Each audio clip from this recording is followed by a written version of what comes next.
Je veux te donner une information vraiment qui est pour moi très très secrète, mais je te fais confiance. Exclusive. Exclusive à MC Cameroun. Écoutez, écoutez. Nous avons une offre de rachat Ouais. de près de 3 milliards. 3 milliards. Ouais. Come on. Et tu seras surpris. Je réfléchis encore. Mais bien sûr. Bien sûr. Parce que, oui, si aujourd'hui on prend 3 milliards, c'est bon, je C'est bien. peux faire tout ça. Ouais. Mais moi, ce que je veux te donner au Cameroun, c'est de dire que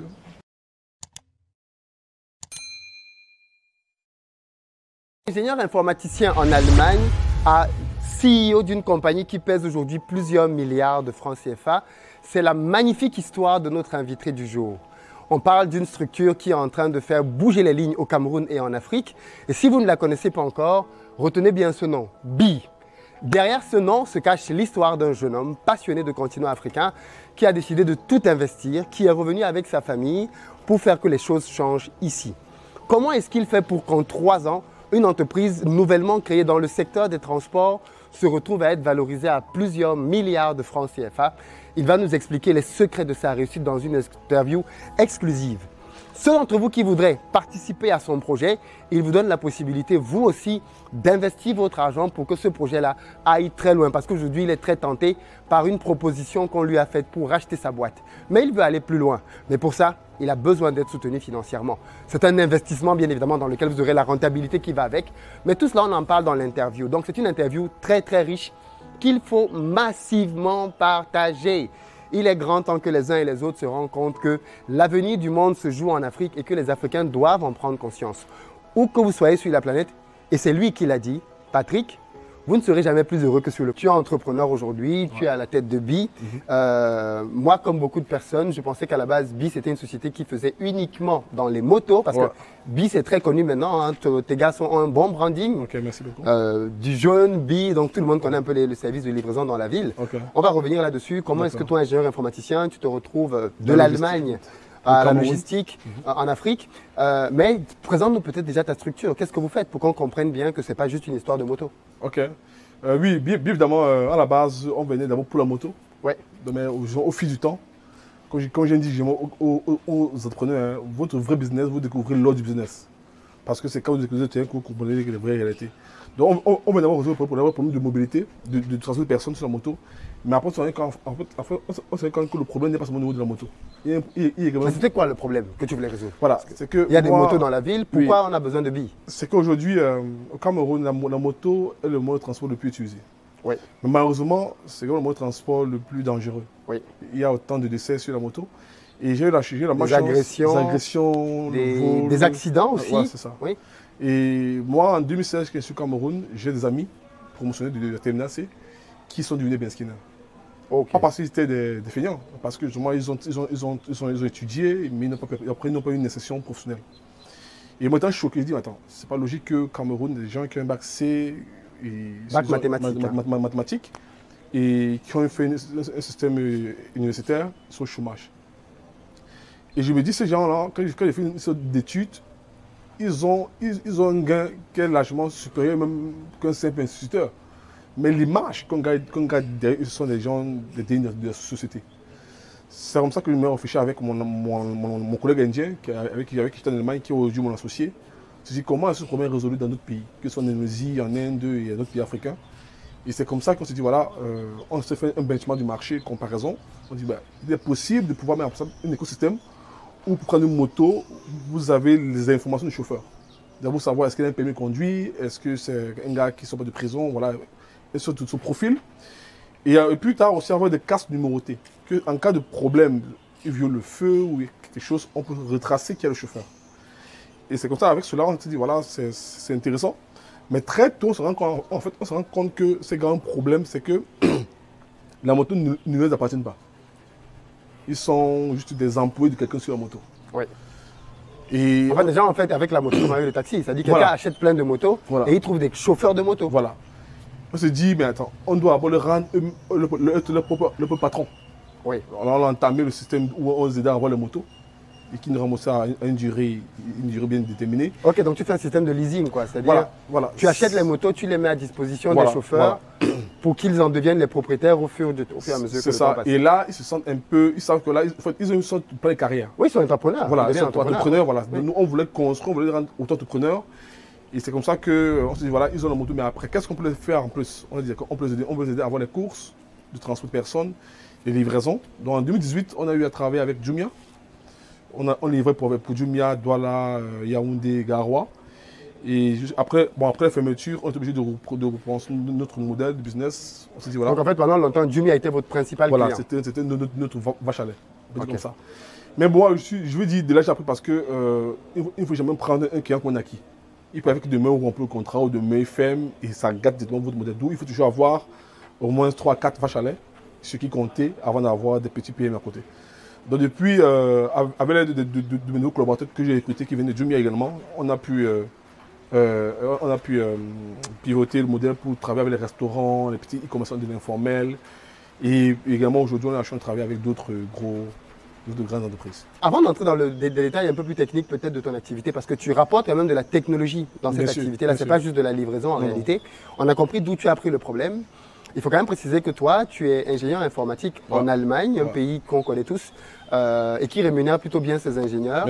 D'où te vient l'envie de commencer à faire des business en Afrique, en sachant qu'en plus, BI, ce n'était pas ta première tentative. Déjà, j'ai eu la chance qu'après mon bac, je suis allé en Afrique du Sud en 2010. Parce qu'à la base, je voulais aller aux États-Unis. Et j'allais en Afrique du Sud en fait, pour améliorer mon anglais avant de m'irai là-bas. Heureusement, lors de la Coupe du Monde 2010, j'ai rencontré plusieurs touristes qui m'ont fait comprendre qu'ils me recommanderaient d'aller en Allemagne. Parce que je voulais faire également de l'informatique. Il y a beaucoup d'Allemands en Afrique du Sud. Oui, exactement. C'est ça. Ce sont les Africains aussi à peu près. Donc, du coup, quand je vais en Allemagne, j'ai là-bas également mes 3 grands frères. Déjà, j'ai vu un pays africain qui n'a rien envie à l'euro. C'est beau, propre. Voilà, j'ai dit, ben, ça, c'est le rêve où je veux être. Je me suis dit, pour ne pas être égoïste, ok, ils ont bossé pour avoir le pays comme ainsi. Comment est-ce que je peux faire ainsi pour mon pays?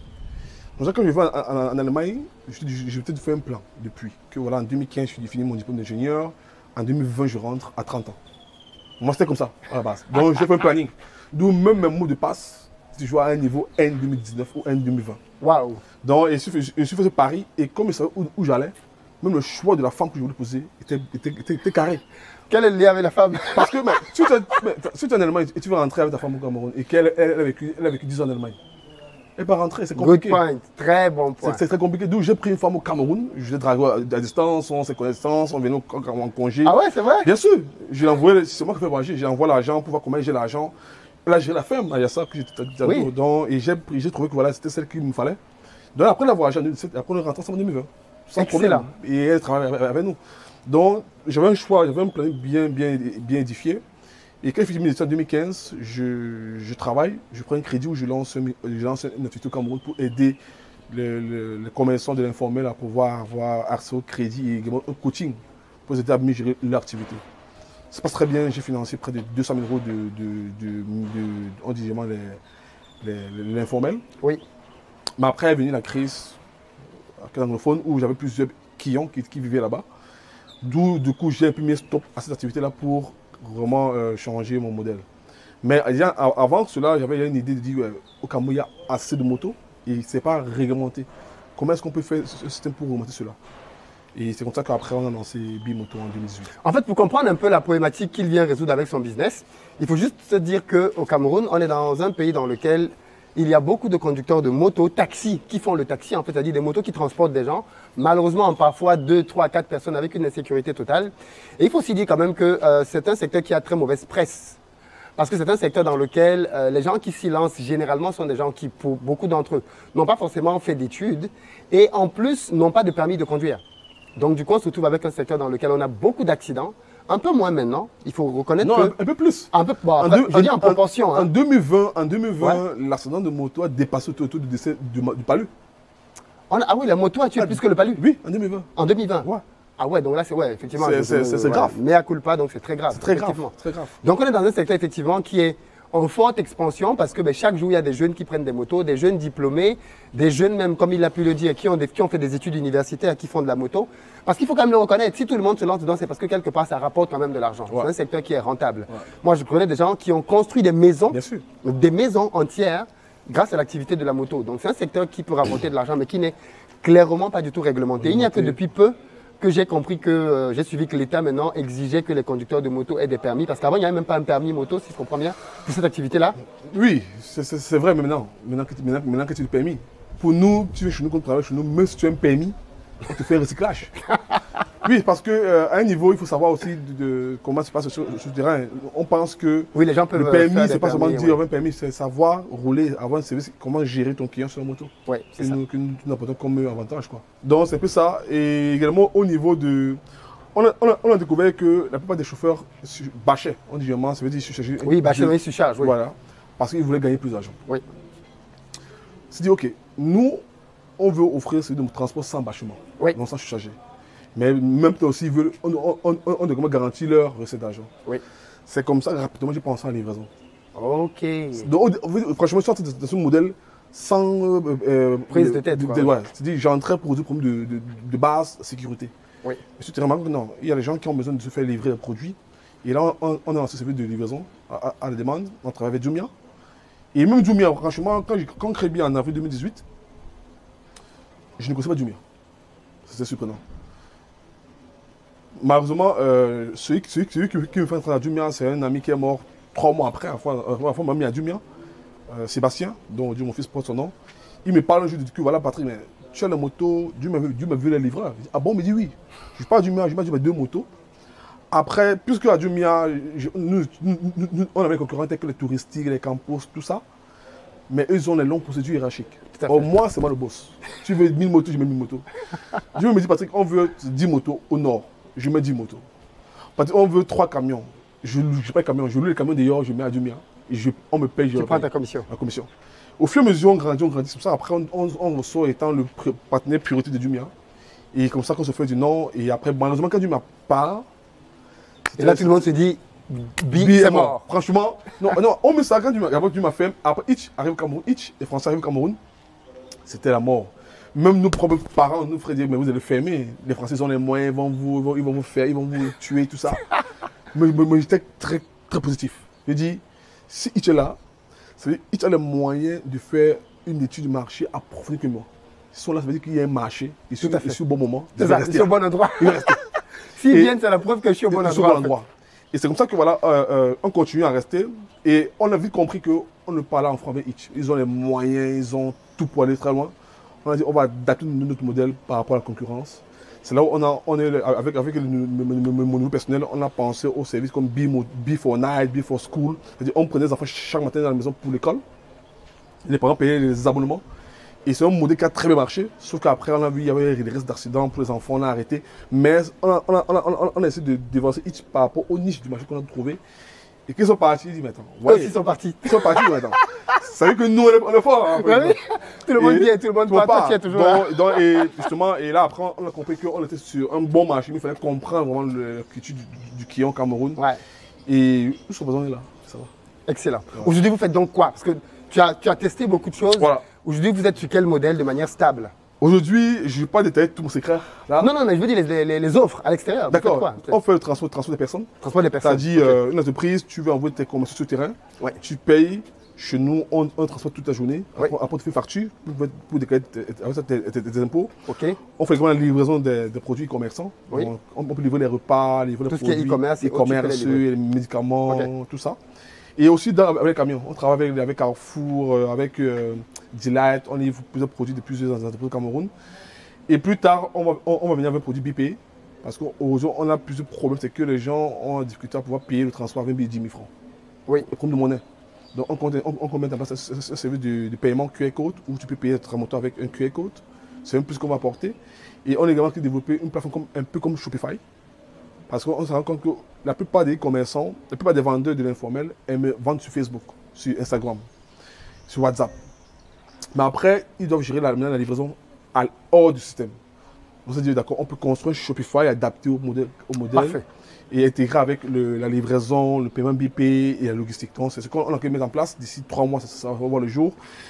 Et puis, à la fin, au niveau de réduire les accidents, nous comptons intégrer l'intelligence artificielle. Parce qu'on se rend compte qu'en fait, aujourd'hui, les routes, il y a trop de nids de poules sur les routes et également des virages sans les alertes. Donc, on est en train d'intégrer des smart caméras pour mettre sur les motos et même dans les véhicules. Lorsqu'il y aura des trous, ils pourront envoyer des alertes en avance pour pouvoir ajuster leur vitesse et voilà quoi. Excellent, excellent. Alors, il y a un jeune homme avec qui il faut que tu discutes. Ouais. J'étais avec lui il y a quelques jours à Dakar. Ouais. Il s'appelle Bambalo. Bambalo. Et il a créé Paps. Je pense que tu dois connaître. D'accord, ouais, Au moins à d'accord. distance. D'accord. Paps qui fait dans la livraison parce que je pense que même si ça va arriver peut-être plus tard, Ouais. vous n'êtes pas encore au stade où vous êtes des concurrents frontaux. Ouais. Et lui, par exemple, dans ce modèle, il a commencé en B2C comme toi Ouais. et il s'est rabattu complètement en B2B. Ouais. En offre, tu m'as dit que tu comprenais totalement sa logique. Ouais. Pourquoi est-ce que toi, parce que du coup, effectivement, en B2B, c'est-à-dire B2B, business to business, c'est-à-dire d'entreprise à entreprise et B2C, business to customer, d'entreprise à particulier, Ouais. toi, tu fais les deux. Ouais. Business to business to B. B2B. C'est ça, avec B2B et B2C. Ouais. C'est quoi les contraintes dans les deux? Ok. Déjà, pour information, Bambalo et moi, nous sommes en contact. On est ensemble on passe ensemble sur WhatsApp. Ah, c'est parfait, ok. Et je vois toujours à travers ta vidéo. Hein, Ah, ok, d'accord. On m'a dit, mais on a vu pas sur moi. J'ai dit, ok, on s'est écrit, après on se contacte. Ok. Et évidemment, même si c'est une concurrence, c'est une bonne cause. Il faut qu'on puisse innover. Il y a de la place. Il y a de la place. Le B2B, sûrement, c'est une vache à lait. Là, ils sont éduqués, ils respectent des délais, les paiements, c'est ok. Mais en termes de données, tu perds. Ouais. Parce que moi, en B2C, nous avons eu plus de 1000 e-commerçants avec qui on travaille, qui livrent par jour au moins chacun 5 clients. J'ai les données et demain... De quelles données tu parles? Parce que tu vois, on dit les données, les gens ne comprennent pas c'est quoi les données. Je prends simplement. Oui. Aujourd'hui, nous aidons les restaurants à pouvoir optimiser les ventes, à pouvoir booster les ventes. Comment? Je dis par exemple un restaurant, je veux dire qu'un restaurant peut-être, je peux dire que comme Dixon, il y a mon partenaire, voilà, Dixon, tu livres plus le salade le mercredi. Et tu as les clients, parfois le mercredi ne commandent pas. Nous avons construit un CRM pour leur dire, ton client, Simon Philippe, n'a pas mangé salade depuis 2 semaines, pourquoi? Relance-le avec une offre de réduction. Excellent. Nous aidons et dit que tu vends plus dans la tranche horaire de 8h à 10h. Excellent. Tu vends moins en soirée, tape là-bas. C'est ça, ils ont vu cela. Et aujourd'hui, on dit, aujourd'hui, les data, c'est le nouveau pétrole de l'avenir. Et le B2B, tu as de l'argent, c'est clair, mais nous, on pense sur le long terme. C'est pourquoi on se dit, d'accord, on va faire le B2B comme fait nos confrères de Dakar, mais on va toujours continuer, malgré les difficultés que nous avons, à toujours servir le B2C. Parce que clairement, c'est pas, le B2C, c'est pas là où effectivement tu gagnes le plus. Ouais. Par contre, dans l'avenir, avec les data, c'est fondamental. Le B2C, on gagne sur le long terme. Maintenant, qu'est-ce que tu vas répondre aux gens qui vont dire, mais en fait, lui, il fait comme WhatsApp. Il prend nos données. Tu rappelles la polémique avec WhatsApp? La polémique avec WhatsApp sur les données. Je ne sais pas si c'est déjà arrivé à votre niveau, ce genre de truc. Mais en fait, fondamentalement, ce que toi tu es en train d'expliquer, je ne défends pas WhatsApp. Parce que tu vas dire que quelqu'un va dire non, je ne défends pas WhatsApp. Mais je veux qu'on comprenne la pertinence des données. Parce qu'en fait, fondamentalement, même dans mon business, j'ai besoin de données. Donc, les données, c'est fondamental. Parce qu'en fait, les données te permettent juste de faire de l'analyse et d'être beaucoup plus efficace. Parce que sans données, c'est un peu comme si tu donnais des coups de poing dans le vent et de temps en temps tu touches quelqu'un. C'est clair. Alors qu'avec les données, on te dit non, en fait, le gars que tu veux toucher, il est là. Cible là et envoie ton coup de poing, tu vas l'atteindre. C'est ça. Et donc ça va aider tes partenaires, ça va aider les business, ça va même t'aider toi-même au niveau de savoir que. Parce que par exemple, après cette interview, on a fixé là et tu m'as dit par exemple, moi dans mon business, la plage dans laquelle tu viens, c'est une plage creuse. Mais ça, c'est des data, c'est des données. Tu sais que de telle heure à telle heure, mes gars sont sur le terrain. C'est ça. Et ça te permet d'organiser plein de choses. C'est ça. Parce que tu sais que voilà, de telle heure à telle heure, il n'y a personne là. Ok. Donc pourquoi WhatsApp? Non, mais voilà, qu'est-ce que tu veux dire toi par rapport aux données? En fait, je veux dire, tout dépend. Moi, je pense aujourd'hui, nous sommes un monde interconnecté, c'est-à-dire que les données sont interconnectées. Nos données sont dans l'air aujourd'hui, mais je n'arrive pas à les utiliser pour optimiser leur business. Nous avons aujourd'hui des mamans qui vendent des beignets haricots, elles ne connaissent pas les meilleurs clients. Avec les données, on peut les aider à connaître quels sont les meilleurs clients et à qui parfois faire les offres. Aujourd'hui, nous avons aujourd'hui des partenaires à qui nous souhaitons un joyeux anniversaire. Parce qu'on a donné des anniversaires. Et à ce niveau-là, on peut même faire les réductions de courses, des remises sur les livraisons, sur les prix de livraison, parce que c'est le jour d'anniversaire. Donc, tout dépend. L'idéal, c'est que nous-mêmes, nous comptons nos données. C'est clair que c'était dommage qu'un Européen qui viennent sur le marché utiliser nos données à leur fin. Nous, aujourd'hui, on utilise nos données pour aider nos partenaires à pouvoir booster leurs ventes, à mieux structurer leurs ventes. Maintenant, après, la nature a horreur du vide. Bon, c'est pas là parce qu'il y a par exemple mon bazar. Si aujourd'hui, je dis encore, on prend du calot parce que aujourd'hui, du calot, on peut dire d'accord, on envoie aujourd'hui une alternative. S'il n'y a pas de billes, il y aura une autre personne. Une société chinoise, ouais. Voilà, donc les données, voilà, c'est primordial. Et sans données, on ne peut pas analyser le business et mieux optimiser. Donc voilà, c'est pour nous. Mais nous, on utilise les données pour bien sûr les gens. On utilise les données vraiment, franchement, pour le cadre pour du le travail. Voilà. Super. Et d'ailleurs, pour ça, on a signé des accords partenaires. Voilà. Vos clients, ces données seront utilisées pour vos clients. Voilà. Super, super. Effectivement, ça, au moins, c'est fait de manière saine. C'est ça. Alors, aujourd'hui, en termes de chiffres, je sais que les Africains et les chiffres, c'est toujours... tu veux parler d'argent votre activité, vous vous en sortez déjà, ça se passe comment? Je veux dire qu'on n'est pas encore profitable. Ok. C'est normal. Très important de parler de ça. Parce que, je veux dire quoi, quand on construit une technologie, c'est sur le long terme, c'est pas sur le court terme. Ou donc, construire une technologie bien construite peut être réutilisée dans plusieurs autres pays. Donc, on construit une technologie parce que d'ici peu, nous allons également lancer dans d'autres pays comme la Côte d'Ivoire et Ghana. On va en parler, oui, vos oui, extensions. Bien sûr, et c'est pour ça qu'aujourd'hui, on peut être aujourd'hui rentable. Mais nous voulons d'ici 7 mois atteindre notre, au moins, le pôle équilibre. Voilà, c'est ça. Okay. Donc, mais franchement, on a un PNL vraiment qui est bien suivi. Et nous avons la chance d'avoir les associés qui nous comprennent. Et voilà quoi. D'accord, ok, d'accord, très bien. Ça, c'est super important. En termes de chiffre d'affaires, à peu près, comment vous vous positionnez aujourd'hui? Nous avons fait l'année passée, notre plus gros chiffre d'affaires était de près de entre 300 et 180 000 euros. Voilà. L'année passée, le Covid, ça a baissé. Parce que justement, Dumé a fermé et il fallait vraiment ajuster le modèle. On a fait moins que ça. Mais cette année, on a trouvé le modèle qu'il nous fallait depuis. Et on compte vraiment scaler rapidement. Oui, puisque tu dis, dans 7 mois, tu es à l'équilibre. Oui, donc en train de... on est en train de... Aujourd'hui, c'est là pourquoi je suis rentré, parce que je ne suis pas rentré pour rentrer. On a compris que d'ici quelques mois, nous allons atteindre l'équilibre et il fallait que je sois là pour vraiment essayer de booster, motiver ma troupe. Ouais, alors, justement, très important. Ouais. Comment ta famille réagit? On t'a envoyé en Allemagne, on s'est saigné. Tu as eu ton diplôme, qu'est-ce que tu reviens faire en Afrique? Est-ce que tu as eu, tes parents ont compris tout de suite ta démarche ou alors c'était un peu compliqué? Je veux dire qu'en fait, comme j'aime dire aux gens, c'est qu'un retour se planifie et un retour, il faut rassurer les gens. Moi, depuis 2015, je suis au pays 2 fois par an minimum. Super. Et en 2017, tu as toujours eu un pied quoi. Voilà, en 2017, j'ai fait quand même 3 mois sur place. Donc mon père était habitué à me voir que voilà, il peut partir, revenir. Et en 2020, il y a une gens que moi, le Covid est venu démontrer que c'était le moment de rentrer. Ouais. Non seulement pour moi, c'était 2020 de rentrer à 30 ans, mais aussi, j'ai compris que le Covid devait réduire les champs de concurrents étrangers et on aurait le temps de prendre le pas du marché. Mais honnêtement, quand je rentrais, je n'ai dit à personne. Mon père était surpris peut-être 1 mois avant, mes frères 3 semaines avant. Ça a créé un peu de mécontentement. Mais je dis aux gens que moi, je suis un peu un Steve Jobs. Steve Jobs a agné sa fille pendant 18 ans, mais il est mort, et tout c'est bien. Moi, je ne suis pas là pour faire plaisir aux gens. J'estime que l'Afrique, je veux faire plaisir à l'Afrique. Donc, si mes frères ou mes amis me disent que voilà, je prends un très gros risque, je dis aux gens que j'ai 30 ans, donc si je échoue 5 ans, je peux revenir encore un an pour faire ma vie. Et j'ai toujours dit, on n'échoue pas. D'ailleurs, on apprend.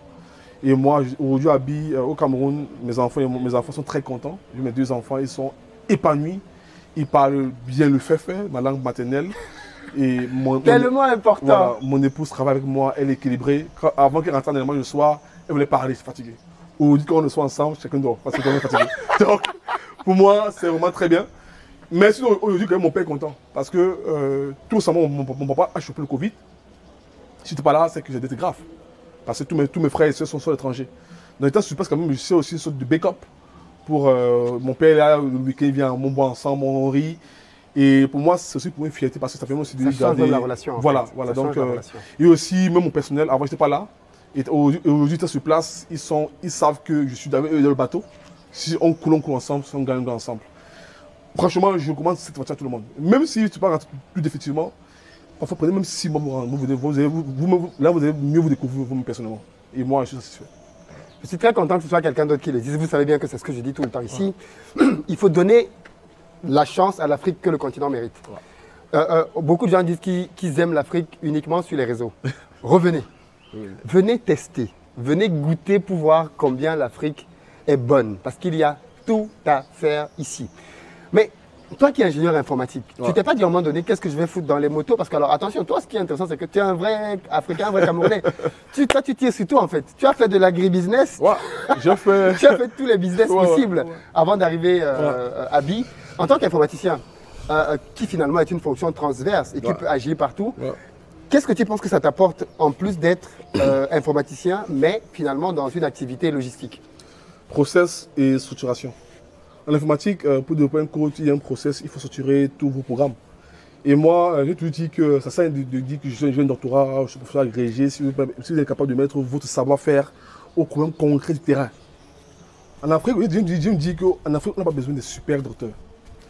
On a besoin de gens qui vont comprendre le problème et le résoudre. Et c'est très simple. J'apporte dans la mobilité de l'informatique. Quand je parle de détecter les trous en route, ça c'est l'intelligence artificielle. Quand je parle d'optimiser le trajet d'un chauffeur, ça c'est la géolocalisation. Quand je parle d'automatiser les paiements, ça c'est FinTech. Ça c'est l'informatique. Il n'y a rien de nouveau. Et je me dis que, oui, tu es informaticien, mais tu es à quel niveau? Moi je me dis que nous devons redonner la facilité que l'Afrique nous a donnée. Parce qu'aujourd'hui, heureusement, on n'est pas né avec les dettes. Comme à l'étranger, les enfants nés avec les dettes. Parce que les parents prennent les maisons sur 50, 60 ans, que c'est un enfant qui va rembourser les dettes. Je suis né d'un parent assez modeste qui m'a éduqué, dont j'ai le devoir de rentrer donner cela en retour en Afrique. Et pour moi, c'est le même moment de le faire. Parce que d'ici 10 ans, 15 ans, si on loupe vraiment cette opportunité, vraiment c'est très grave pour nous. Il a tout compris. C'est le moment. La population africaine double dans 30 ans. Je l'ai déjà dit ici à plusieurs reprises. Certains croient que c'est un jeu. Mais c'est ceux qui se positionnent maintenant qui vont demain récolter les fruits de leur engagement, de leur risque. Parce qu'avec le doublement de population, qui va les nourrir? Qui va les transporter? Qui va faire la logistique? Après, demain, on va être fâché que oui, mais pourquoi est-ce que DHL vient faire la logistique en Afrique? Mais tu étais où? Tu étais où? DHL a fini de faire partout. Il se dit, ah, mais il y a l'Afrique, là, il n'y a personne là-bas. Ils viennent. Aussi simple que ça. C'est le monde du business. Si on veut contrecarrer ça, il faut apporter nous-mêmes des alternatives sur le marché. Je suis bien content que tu sois dans ce bon mindset-là et que tu apportes des solutions concrètes ici au Cameroun. Maintenant, parlons un peu de ton futur. Comment est-ce que tu te projettes? D'accord. Déjà, à court terme, nous nous voyons en Afrique de l'Ouest, c'est-à-dire qu'à Côte d'Ivoire et au Ghana. Et à long terme, nous comptons également toucher des pays arabes, dont le Maroc, la Tunisie. Parce que nous estimons il faut aller là-bas. Ouais, nous estimons que n'ayons pas peur. C'est ça. On doit oser. Je veux te donner une information vraiment qui est pour moi très très secrète, mais je te fais confiance. Exclusive. À investir Cameroun. Écoutez. Nous avons une offre de rachat. Ouais. De près de 3 milliards. 3 milliards. Ouais. Come on. Et ça a surpris. Je réfléchis encore. Mais bien sûr. Bien sûr. Parce que, oui, si aujourd'hui on prend 3 milliards, c'est bon, je peux faire tout ça. Ouais. Mais moi, ce que je veux te donner au Cameroun, c'est de dire que tu es rien, on atteint un niveau. Et si les Blancs nous cotisent au point de vouloir acheter 3 milliards en combien de temps? Attends, 2018. En 3 ans. Et actuellement, on a plein levé de fonds parce que j'ai dit aux gens que si l'étranger veut m'acheter à 3 milliards, mais je vais arrêter mon discours avec vous. Vous devez comprendre que ça veut dire que j'ai le potentiel. Vous devez venir seul. Vous devez courir. Mais oui. Parce que ça veut dire qu'en fait, j'ai une valeur même fois 10. Bien sûr. Parce que ça, s'ils veulent t'acheter à 3 milliards. Ça veut vous montrer 30 milliards. Tu vois. Voilà. Donc, je veux dire en fait que si je vends, c'est que c'est parce que les Camerounais n'ont pas compris l'opportunité. Oui. Mais parce que qu'est-ce que tu veux là maintenant? Tu fais une levée de fonds, c'est ça? C'est ça. On peut en parler si tu veux. Bien sûr, pas de problème. Tu veux lever combien? Bon, là, on est en train de vouloir lever au moins 5 milliards. Au moins 1 milliard, ouais. Okay. Parce que nous voulons attaquer d'autres marchés. Ok. Et on veut également augmenter notre équipe technologique parce qu'aujourd'hui, ce qu'on veut faire est vraiment très pointu. Ok. Donc, il y a des intelligences artificielles à l'intérieur, il faut recruter des experts du domaine. 1 milliard, si quelqu'un veut entrer, qu'est-ce qu'il doit faire? Voilà, nous avons créé, actuellement, on a créé notre holding à Delaware aux États-Unis. Ok. Donc, ils sont actionnaires de B Holding. À Delaware. Ok. Ceux qui ont compris ont compris. Ok. Donc, là, ils sont actionnaires de la boîte et nous, on dit aux gens que voilà, nous, chaque année, on va au moins doubler la valeur. Parce qu'on est sur un potentiel, le Cameroun possède au moins 3 millions de motos. Le Cameroun. Et nous, on a fait un plan d'avoir 20 000 motos en 3 ans. Donc c'est un marché énorme. Là, je ne parle pas du Ghana, de la Côte d'Ivoire. Juste du Cameroun, on a plus de 3 millions de motos. Et c'est le 80% de ces motos sont utilisées pour se déplacer. Donc aujourd'hui, nous demandons aux Camerounais d'investir dans la boîte. Parce qu'on estime que... Pourquoi tu dis Camerounais? Est-ce que c'est limité aux Camerounais? Non, je veux à dire... tout le monde? Tout le monde. Tout le monde parce que là, on a beaucoup de personnes qui sont non, franchement, et nous, on les offre. On a commencé à lever les fonds. On prend même des Kenyans, des Rwandais. C'est quoi le ticket minimum? C'est 3 millions de francs CFA. 3 millions, donc 4 500 € à peu près. C'est ça, ouais. Pour pouvoir avoir... Voilà, pour investir et... Ça donne accès à quoi, ça? Ça donne accès à... Une part, une action, ça donne... Non, une part d'action, ça donne quoi? Ça donne accès à 30 actions. 30 actions. C'est ça, ok, ouais. D'accord. 3 millions. Parce qu'aujourd'hui, on s'est mis... Franchement, on pouvait se valoriser à très cher. Mais on a dit, non, valorisons-nous à un prix normal pour que les Camerounais puissent entrer, sans avoir peur. Tu vois? Donc on a mis une valeur vraiment logique et... Voilà quoi, donc les gars qui veulent investir, bienvenue. Mais j'ai arrêté de pitié pour les Camerounais. Parce que oui, c'était vous demande vos plans financiers, ils ne comprennent pas ce que vous dites plan financier. D'autres vous demandent où tu vis, ils vous disent non, on ne comprend pas. On a levé les fonds auprès d'un Camerounais qui est aux États-Unis en 2 temps. On nous montre le pitch, on nous montre l'offre, on nous montre les contrats que nous avons, parce qu'on a un contrat avec Orange, avec MTN, avec Total, avec Carrefour, et ça va venir en fait. On dit voilà, et on lui montre comment les autres font dans d'autres pays. Le gars dit, je ne veux rien comprendre. On montre le contrat safe, il a signé, il faut transférer dans le compte. Propre. Et j'ai dit, je ne vais pas perdre mon temps à parler, reparler, non. Le temps de draguer, quand même, c'était passé. Maintenant, et j'ai dit dans mes vidéos que je suis mêlé dans la tête. Maintenant, il faut dans la poche, quoi. Donc, c'est vraiment ça. Donc, oui, si vous voulez investir, c'est le moment. Mais le délai, c'est la fin du mois d'avril. Fin du mois d'avril. Ouais. Ok, très bien. Ok, très bien. Merci beaucoup. Est-ce que tu veux dire un mot de la fin pour ceux qui te regardent de la diaspora, qui ont peut-être des rêves, des projets pour l'Afrique? Parce que tu sais que dans la diaspora, tout le monde a un projet pour le pays, mais très peu se lancent, quoi. Je veux dire d'abord merci à la chaîne Investir au pays. Merci pour m'avoir choisi pour cette édition. J'encourage les Camerounais ou les Africains en général de rentrer en Afrique. Pourquoi? 1. Dans quelques années, nous serons le continent le plus peuplé. 2. La main-d'œuvre est là, une jeunesse vraiment très dynamique. 3. Nous ne serons jamais heureux ailleurs que chez nous. Ça, c'est impossible. Soyez milliardaire comme vous voulez à l'étranger, mais à la fin de la journée, vous êtes tous sur Facebook en train de voir les images du Cameroun. Parce que c'est le chez nous. 4. Rentrez au moins pour 3 mois d'abord. Ne dites jamais que vous rentrez différemment. Non, dites que je rentre d'abord pour 3 mois, je vais observer. Après 3 mois, vous allez repartir, vous allez revenir. Mais quand vous dites que je rentre effectivement, mon mot de subconscient a peur que tu me vois ou non. Je rentre pour 3 mois, voir mes proches, après 6 mois, après 12 mois, après 2 ans, et sans me rendre compte, vous savez comment la vie, où je vois la vie. Et aujourd'hui, nous avons un avantage, c'est qu'aujourd'hui, nous sommes en réseau. C'est-à-dire, moi, je suis avec 2 gars de la diaspora américaine, avec un coach, des gars de l'enfant constamment. Donc, on se soutient, nos enfants se voient ensemble. Nous quand même presque les mêmes lieux. Et là, vraiment, on se partage nos expériences et ça nous galvanise et ça nous motive de continuer. Autant que si nous faire, je pense que nous également, nous devons rentrer en Afrique pour essayer de booster l'Afrique et nous devons redonner, parce que l'Afrique nous a aidé à être tout ce que nous sommes aujourd'hui. Nous devons également leur redonner cela, afin que dans 15-20 ans, nos enfants puissent être demain les leaders du monde entier. Qu'est-ce que tu réponds? J'ai oublié de te poser cette question. Qu'est-ce que tu réponds à ceux qui disent oui, mais on ne peut pas bosser au pays, il y a la corruption, il y a les politiques? Qu'est-ce que tu leur réponds? La corruption au Cameroun n'atteint pas 20% de la corruption américaine. Je veux dire en fait que c'est ça qui est reçu notre pays unique. Aucun pays, j'aime dire que si au Cameroun, il n'y a pas de corruption ou des problèmes que vous voyez là, c'est que aujourd'hui au Cameroun, on n'est plus là. Parce qu'un pays beau, c'est que les gens devaient vite le racheter. On est là parce qu'on entend le problème et les gens ont peur. Je vous dis, les Français ont essayé de faire la moto hitch. C'est vrai, ils sont venus. Ils sont venus, ils ont investi, mais ils sont partis. C'est difficile, mais c'est un problème. C'est un problème. Donc, vous fait que justement, c'est la corruption, la sorcellerie, même si moi je ne crois pas à la sorcellerie, tout cela, vraiment, moi au Cameroun, je suis au bureau ou chez moi. Les histoires de Japab, ou bien, voilà, Pobea, Kamto, Cabral Lebi, ou bien Dieu machin, Coco Emilia, tout ça, c'est leur vie. Nous, la jeunesse, je suis très fier parce que moi aujourd'hui, on a plus de 200 personnes que je nourris. Même si je meurs demain, j'ai fait mon devoir. Je nourris les jeunes. Donc, rentrez chez nous. Et même si ceux qui ne peuvent pas rentrer en Afrique, mais contribuez à ceux qui sont rentrés. Soutenez. Soutenez-les, c'était tout. Partagez le poste, investissez.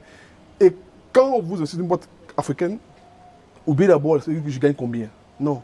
Ton premier gain, c'est d'abord ton action d'investir. Personne, je ne vais pas rentrer en Afrique pour m'amuser. Non. Rentrer ma femme, mes enfants, c'est un très gros risque. Pour moi, c'est d'ailleurs mon pompe d'investissement. Pour dire que ceux qui vont investir dans BIM ou ceux qui vont investir, ils savent très bien. Nous sommes une entreprise très transparente, nous sommes des bosseurs. C'est vrai, il y a aussi des choses sans problème. Nous vont tout exister. Mais ce qui est important, c'est que vous venez mettre votre argent et que vous nous boostez à atteindre vraiment le sommet. Merci beaucoup, merci beaucoup. Je pense que c'est très clair. L'appel a été lancé et compris. On va mettre tes liens, tes réseaux en bas, en bas de page pour ceux et celles qui voudraient te contacter. Je pense que tu vas voir. Ah bon? Tu vas sentir la puissance. C'est ce temps que tu vas investir. On va en parler en caméra. D'ailleurs, il faut que tu me donnes des commissions. Hein. Non, franchement, il faut venir, c'est très bon.